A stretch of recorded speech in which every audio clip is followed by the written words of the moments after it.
In the name of Allah, who is the most beneficent and the most merciful, I hope that you are in a good best health and spirit. This is me Abdul Rahman Yasin. बात करेंगे MBBS versus LLB.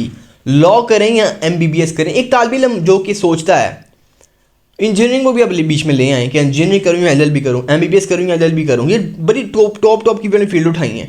मैंने वो microbiology, वो मैंने कोई biochemistry fields नहीं मैंने उठाई. मैंने टॉप की जो फील्ड्स मैंने वो उठा ली हैं. ठीक है सर, सबसे पहले तो हम मेडिकल के बारे में डिस्कस करते हैं कि मेडिकल करना चाहिए या हमें जो है ना वो LLB की फील्ड में आना चाहिए. हम मोरल वैल्यू देखेंगे कि वैल्यू किसकी है, इज़्ज़त किसकी है, इकोनॉमिकली मुआशी तौर के ऊपर कौन स्ट्रॉन्ग है, इसके ऊपर हम बात कर लेते हैं. अजीम दोस्तों, जिस तरह कि आपको मालूम है, मैं 12 दफ़ा बताता भी आया हूँ कि मैं खुद भी एक डॉक्टर हूँ और ख़ुद भी एक फाइनल ईयर लॉ का स्टूडेंट हूँ. ये आपको बताता आया हूँ, मैं 12 दफ़ा बताता आया हूँ. अनकरीबी अगर आप वीडियो आप कुछ 6-7 माह बाद देखेंगे, शायद उस वक्त मैं एडवोकेट बन चुका हूँ. तो बताना दोस्तों ये है, एक मेडिकल फील्ड है, एक लॉ की फील्ड है, दोनों ऑपोजिट फील्ड हैं. फैसला करना बड़ा मुश्किल होता है. इंजीनियरिंग फील्ड तो तबाही हो गई ना, उसको साइड पे रखें आप. MBBS की फिर भी थोड़ी वर्थ है. मैंने चंद दिन पहले वीडियो भी बनाई थी, मैंने आपको बताया भी था. मुझे एक लड़की का मैसेज आता है, उसको कहती है सर मैंने MBBS कर लिया है, 25,000 के ऊपर मुझे जॉब मिल रही है और वो भी बड़ी मुश्किल तल्ले मिन्नत करके मिल रही है. सर ये इट्स जॉबलेस डिग्री, ये एक बिल्कुल यूज़लेस डिग्री हो गई है. सर कुछ क्या करूँ मैं? मुझे कोई डाटा एंट्री की जॉब बता दें जिस पर मतलब मैं 50,000 कमा लूँ. MBBS डॉक्टर जब ये बात करता है कि सर मैं डाटा एंट्री की जॉब कर लूँ, सर मुझे कोई HR डिपार्टमेंट में लगवा दें, यहाँ पे तो रिसोर्सेज होंगे. दुख होता है, मुझे दुख होता है कि मेरे नौजवान करोड़ों रुपया खर्च करके एक MBBS की डिग्री लेते हैं, फिर उनको एक सेमेस्टर की फ़ीस 25,000 है. एक सेमेस्टर की फ़ीस कम से कम जो है ना वो 18 से 19 लाख है, और कुछ में तो 33 लाख तक है एक साल की फ़ीस MBBS की. और आपको 33 लाख की जॉब नहीं कहीं पे मिलती. 25,000 की जॉब, सर शर्म से डूब मरता है. और मैं बताऊँ ये वाकई सूरत है, मैं भी एक डॉक्टर हूँ, ये मैं इन चीज़ों को देखता हूँ, ऐसे ही है हालात. मेरे डॉक्टर की तो बड़ी वैल्यू है, लेकिन बता दूं मैं, वो दौर गुजरा, अब दौर 2023 का है. पाकिस्तान की सियासतदानों ने पाकिस्तान को वो खाया है, पाकिस्तान की इस्टेब्लिशमेंट ने रज के खाया है, वो पाकिस्तान को डिफ़ॉल्ट कर दिया. पाकिस्तान एक इस वक्त मुर्दा मुल्क है माशी तौर के ऊपर, कोई कुछ है ही नहीं है, कुछ भी नहीं है. क्यों? पाकिस्तान बड़ा खूबसूरत मुल्क है, लोग खूबसूरत नहीं, यहाँ के लोगों का ज़मीर मुर्दा है. सियासतदानों ने, और फिर सियासतदान भी बिरयानी की प्लेट के ऊपर आप लोगों को जो है ना वो आप बिक जाते हैं बिरयानी की प्लेट पे, एक आटे की बोल पे आप लोग बिकते हैं. फिर आप लोगों की वजह से एक करप्ट सियासतदान आते हैं, और वो करप्ट सियासतदान एक करप्ट एस्टेब्लिशमेंट के साथ मिलते हैं, मुल्क का बेड़ा गर्क होता है. इस तरह तालीम का बेड़ा गर्क हो गया. अब MBBS का ये सूरत हाल है कि उसको जॉब नहीं मिल रही. अब किसको? सर हमने तो देखा कि FCPS डॉक्टर की तो फीस जो है ना वो कितनी होती है, वो 3-3 हज़ार फीस लेते हैं. वो FCPS लेते हैं, MBBS नहीं लेते. MBBS की पर्ची 100 रुपया या 150 रुपया हाथ, और MBBS सर्जरी वो साथ खड़ा होता है, हेल्प करता है. सर्जरी करने के लिए आपको एक फील्ड का स्पेशलिस्ट होना चाहिए. अगर आप एक स्किन के डॉक्टर हैं तो आपको MBBS के बाद FCPS करना पड़ेगा, डर्माटोलॉजिस्ट बनना पड़ेगा प्रॉपर. MBBS के बाद आप सर्जरी भी नहीं कर सकते. 150 रुपया पर्चे लगाएं, नज़ला खांसी से काम लगाने के लिए बैठ जाएँ. मैं ये नहीं कह रहा कि बड़ी गंदी फील्ड है, अच्छी फील्ड है, वैल्यू वाली फील्ड है. लेकिन इसकी इकोनॉमिकल अगर मैं इसका स्टेटस देखूँ, माशी स्टेटस देखूँ, तो पैसा पूसा कोई नहीं है. आपने ज़िंदगी गुजारनी है, टाइट हालात हैं, वो भी आपने देखना है इस चीज़ को. अच्छा, दूसरी तरफ चलें, LLB की तरफ चलते हैं. मेरे उस्ताद कुछ इस तरह के हैं, उनको वो पता कहते हैं मंथ के अंदर जब तक हम 1.5 करोड़ ना कमा लें, हमें लगता है कि ना बड़ा मंदा सा है. कोई अगर हम 70-80 लाख कमाएं, हमें लगता है कि कुछ कमाया ही नहीं है. यानी कि वो इतना ऊंचा सोचते हैं, और फिर ज़ाहिर है जैसा वो सोचते हैं जैसा फिर उनका काम भी वैसा होगा. अगर आप एक टैक्स लॉयर है ना, सस्ते तरीन जो लॉयर होते हैं वो टैक्स लॉयर होते हैं. मैं ये नहीं कह रहा कि वो बिल्कुल ही मड़े होते हैं, टैक्स से काम भी खाने वाले वक्त में पाकिस्तान का बहुत ज़्यादा है. इमरान खान की हुकूमत आ जाती है, उसमें फिर डंडा दे देना है. अगर खान साहब आ गए, कप्तान इमरान खान साहब आ गए, उन्होंने एक बार फिर से डंडा देना पूरे पाकिस्तान के अंदर.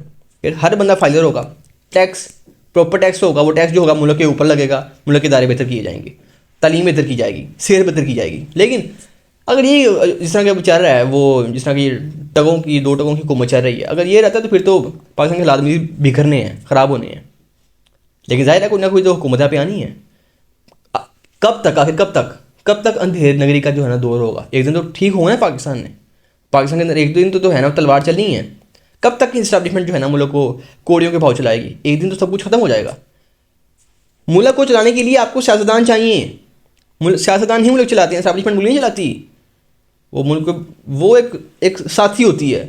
मुल्क जो तरक्कियाँ करते हैं वो ये मुल्क जो है ना वो जंग लगा के नहीं जीता गया। ये मुल्क जो है वो एक पॉलिटिशियन ने आज़ाद करवाया, एक वकील ने इस मुल्क को आज़ाद करवाया जिसका नाम मोहम्मद अली जिन्ना था। वो सारे सियासतदान थे, मौलाना जफ़र अली, जितने भी साथ थे, लियाकत अली खान साहब। अब मैं बात ज़्यादा करूँगा तो शायद मैं भी उठा लिया जाऊँ, लेकिन चूँकि मैंने लिमिट में रहकर बात करनी है और बैठा भी पाकिस्तान में हूँ, अल्लाह मेरी खैर करे। अब मेडिकल फील्ड तो होगी तो बात दोस्तों, ठीक है। FCPS करेंगे, 4 साल का FCPS, 5 साल का LLB, फिर प्रैक्टिस भी आपने करनी है तो गुजारा हो जाएगा, ठीक है। लेकिन अगर आप दूसरी तरफ आते हैं, वैल्यू भी है उसकी। अब दूसरी तरफ है LLB, टैक्स का लॉयर जो है ना वो भी 2-3 लाख कमा लेता है। अगर वो टैक्स, पाकिस्तान का मसला ये है, यहाँ पे मैं ऐसे लोगों को जानता हूँ जिनके पास LLB की डिग्री नहीं है लेकिन वो टैक्स का काम कर रहे हैं, वो भी कमा रहे हैं अच्छा खासा। जो लॉयर हो के टैक्स का काम कर रहे हैं वो जानता होगा, वो कोर्ट में पेश भी हो सकता है, वो टैक्स का अगर चैलेंज भी कर सकता है कि अगर कोई चीज़ गलत हो गई है, वो ज़्यादा कमाता है। क्रिमिनल लॉयर के ऊपर आ जाएँ, जब किसी के ऊपर 302 कत्ल का लगा तो ना चार्ज, वो कहते हैं हमारी प्रॉपर्टी पकड़ो, हमारा बंदा बाहर निकलवाओ। कॉर्पोरेट लॉयर, कंपनी लॉयर, एक जो इतनी बड़ी कंपनी खड़ी हो गई है, आप उसके लीगल एडवाइज़र हैं, या एक कंपनी आपने खोलनी है, आप उसके सारा लीगल वर्क आपने करना है, तो एक काम से आप 3-4 लाख तो वहीं से कमा लेते हैं। और अगर आपको किसी भरी प्रॉपर्टी का कोई 8-10 एकड़, ये बड़ी थोड़ी बता रहा हूँ, इससे बड़ी बड़ी जो है ना वो 43-47 एकड़ का जो है ना वो केस आता है, उनमें से आप 1% भी लें तो आपकी जो है ना वो, मैं समझता सारी उम्र आप खा सकते हैं बैठ के। ये लॉयर की मैं वैल्यू, ये तो बता नहीं रहा मैं कुछ आपको, कभी मैं बोलूँगा, कभी मैं गरजूँगा कि लॉयर की वैल्यू क्या है। Corporate lawyer, company lawyer, legal adviser, वो tax lawyer, divorce lawyer, marriage lawyer, और अपना कॉन्स्टिट्यूशनल लॉयर तो कमाल ही हो जाए। जो कॉन्स्टिट्यूशनल लॉयर है हामिद खान साहब, बैरिस्टर एतजाद हसन, अपना लतीफ़ खान खोसा साहब, बड़े बड़े नाम हैं। शेर अफजल मरवत, प्रोग्राम तो वर गया वो वाले, ये बड़े ऊंचे नाम हैं। नईम अहमद पंजोता, एडवोकेट तहरीक इंसाफ। आपका क्या ख्याल है, क्या ख्याल है आपका कि ये कोई कोड़ी के बाउ लॉयर हैं? ये आपकी सोच जहाँ पे ख़त्म होती है या वहाँ से स्टार्ट करते हैं अपनी फ़ीस लेना? नहीं सर जी, वो देखे ना, या वो उनकी उम्रें भी तो कितनी उम्रें हो गई हैं आप। मैं रोज़ाना मिलता हूँ डिफरेंट लॉयर से, मेरा मिलना होता है। नौजवान है, बिल्कुल जवान, और वो ठीक ठाक कमा रहे हैं। क्यों? क्योंकि वो काम जानते हैं। दोस्तों मैं ये भी बता दूंगा आपको, लॉ की फील्ड ऐसा नहीं है कि आपने LLB कर लिया तो आप शहंशाह लग गए। LLB कर लिया तो आप वकील थोड़ी हैं। कि किसने कह दिया आपको, किसी गलत आपको गाइड किया कि आप वकील, आपने LLB किया वकील बन गए। LLB किया, आपके पास डिग्री आ गई लॉयर की, ठीक है जी, आप लॉयर हैं। एडवोकेट वो है जिसके पास बार का लाइसेंस है, प्लस वो उसकी प्रैक्टिस है कि वो काम करता है। बड़े लोगों को मैं जानता हूँ जिन्होंने LLB तो किया, कोर्ट का मुंह नहीं देखा, उनको कौन वकील, मानते नहीं उनको वकील हूँ। वकीलों को आइन नहीं पता, वो कौन से वकील हैं? वकील वो है जिसको कानून पता है, आइन पता है, उनका ईच एंड एवरी इची बिची पता है। वो लड़ता है और जज सुनता है उसका कि यार इसको वाकई हम रिलीफ दें। ऐसा वकील ये एक लफ्ज़ों की गेम है सारी। It's a power of mind, ये दिमागी गेम है। करोड़ों रुपया कमाते हैं यार, करोड़ों। अब मैं जब देखता हूँ ना कि लॉयर्स जो है ना वो बेचारे, इनके पास टूटी बाइकें हैं, ये कुछ कर नहीं पा रहे, मैं उनसे अक्सर पूछता हूँ यार क्या वजह बन गई। फिर मैं उनसे कुछ सवाल पूछ लेता हूँ, उनमें से उनको सवाल ही नहीं, जवाब ही नहीं आ रहे होते। उसकी वजह ये है, कामयाब वकील वो है जिसकी स्टडी कामयाब है, जिसने बड़ा एक टर्मिनोलॉजी, जिसकी इंटरप्रिटेशन बड़ी कमाल है, वो वकील है। वो वकील नहीं है जिसने अल्लाह तौबा करके जो है ना वो बस खिंच के ना उसने जो है ना वो सेमेस्टर पास किया। मेरे दोस्त कुछ क्लास फेलो हैं मेरे, वो अच्छा ये अब्दुलरहमान 8 नंबर उच्चो आ गए असाइनमेंट से, 5 नंबर क्विज चो आ गए, अन्य उच्चो आ गए, कितने नंबर आ गए पास होने में? मैं उसको साथ कहूँगा यार तुम्हारे 33 नंबर आ गए हैं, 7 नंबर तुम नहीं हो लें, तुम पास हो जाओगे, हो गए बस 7 नंबर लेने 1000। अगर आप पास होने के लिए यूनिवर्सिटी में आ रहे हैं या LLB कर रहे हैं, आप फारिग हैं, आपको कोई मुंह नहीं लगाएगा, कोई आपको लीगल एडवाइज़र नहीं रखेगा, कोई मशवरा आपसे नहीं लेगा, आप ठीक थके लॉयर बन। कोई अगर CG के पीछे भाग रहा है, रिजल्ट के पीछे भाग रहा है, जो बंदा वकालत सीखने आया वही वकील है, वही कामयाब वकील होगा। LLB पढ़ने से आप लॉयर हो। और अगर आपने LLB कर लिया है, आपने इंटरप्रिटेशन की है, आपने लॉ को वाकई पढ़ा है जिसने लॉ पढ़ने का हक था। मैं गारंटी देता हूँ, गारंटी देता हूँ, अगर आप आज साइकिल के ऊपर है ना, कल आपके आगे भी आपके पीछे भी फॉर्चूनर होगी, आप भी फॉर्चूनर में बैठे होंगे। ये बहुत बड़ी गेम है भाई, ये बहुत बड़ी गेम है। अच्छा, दो एक चीज़ मैंने थोड़ी बहुत मैंने बता दिया, अब आगे चलते हैं। काफ़ी मैं लंबा बता दिया आपको, हालांकि चीज़ छोटी सी मैंने ज़्यादा लंबी कर दी। एक मिसाल मैं आपको और देता हूँ। मेरे भाई के ना बच्चे हैं 3, उनके अक्सर का डायपर पैम्पर वगैरह ना जो पैक होता है वो ख़त्म हो जाता है ना, वो बिजी होते हैं सारे, यार एक काम लगाना ज़रा, किक लगाना ज़रा, पकड़ लाओ।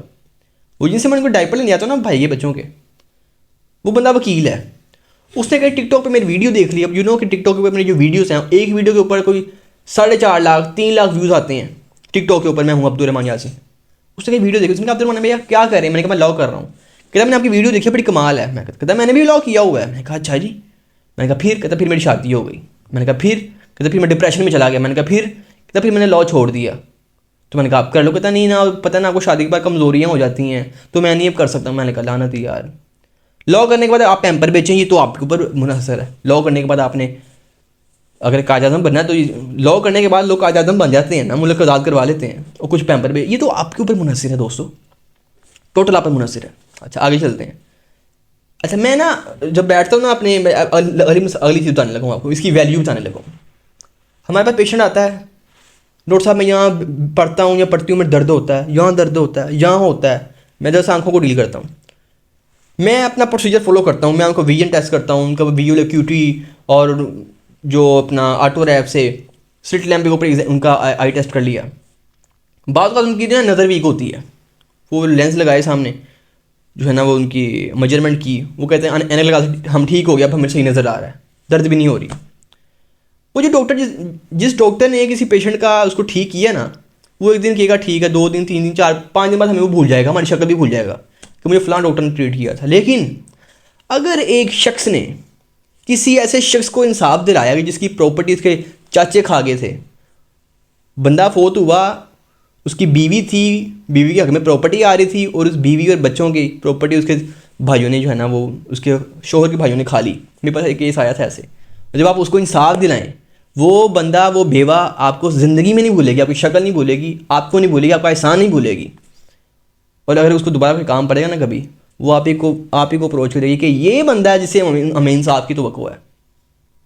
सर ये मैंने दोनों काम करके देखे, मैं प्रैक्टिस भी मेडिकल की कर भी रहा हूँ, लेकिन जो सुकून ये किसी गरीब इंसान की मदद करके मिलता है, इंसाफ दिला के करता है, नहीं मिलता सुकून किसी चीज़ में वो।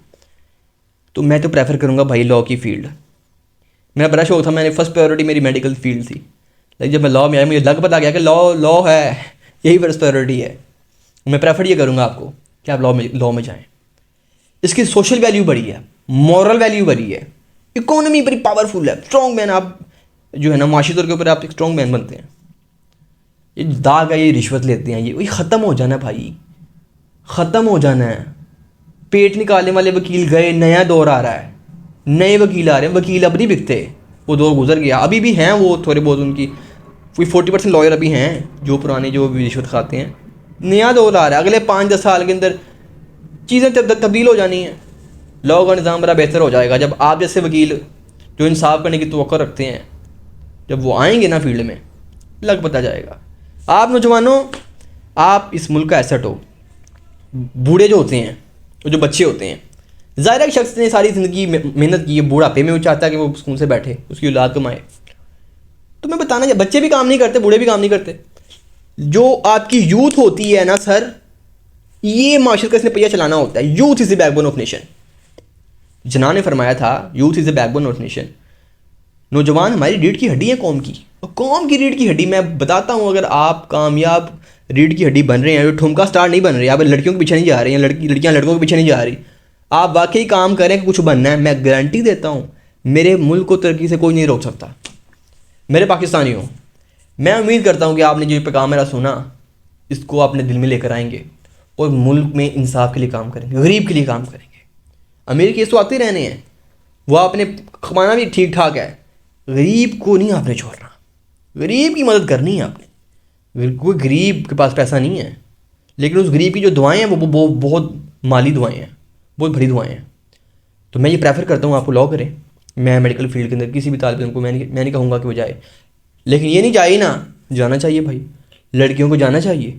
एक शख्स जिसकी बीवी प्रेग्नेंट है और उसको वो कह रहा है कि मैं जाऊँ और ऑपरेट जो है ना वो फीमेल डॉक्टर करे, लेकिन अपने बच्चे को नहीं डॉक्टर बनाना, नहीं हम यूनिवर्सिटी भेजेंगे और यूनिवर्सिटी का माहौल नहीं ठीक, इंजन नहीं ठीक, सब कुछ ठीक है। अगर आपका मन ठीक है सब कुछ ठीक है, कुछ नहीं गलत हुआ। तो बच्चियों को डॉक्टर बनना चाहिए, बिल्कुल बनना चाहिए, नर्सेस बनना चाहिए। लड़कियां नहीं आएंगी अपनी फील्ड के अंदर, लड़कियां एडवोकेट नहीं बनेंगी, लड़कियां डॉक्टर नहीं बनेंगी, तो फिर जाहिर है आप फिर आपको मसला होगा। आपकी भी बेटियां हैं, माई बहनें हैं, कल को उनको भी काम पड़ेगा, तो फिर मर्द ही आएंगे ना, महरीम नहीं आएंगे। तो मैं समझता हूँ कि लड़कियों को फील्ड में लाना चाहिए, लड़कियों को तालीम दिलवानी चाहिए। अब्दुल रहमान यासीन का पैगाम आप तक, जैसा भी आपने इम्प्लीमेंटेशन की इंटरप्रिटेशन लेनी है वो लें। मेरी दुआ है अल्लाह मेरे मुल्क को, आपको, मुझे सबको कामयाब करे। बुमा अलैना इल्लल बलागुल मुबीन। Thank you.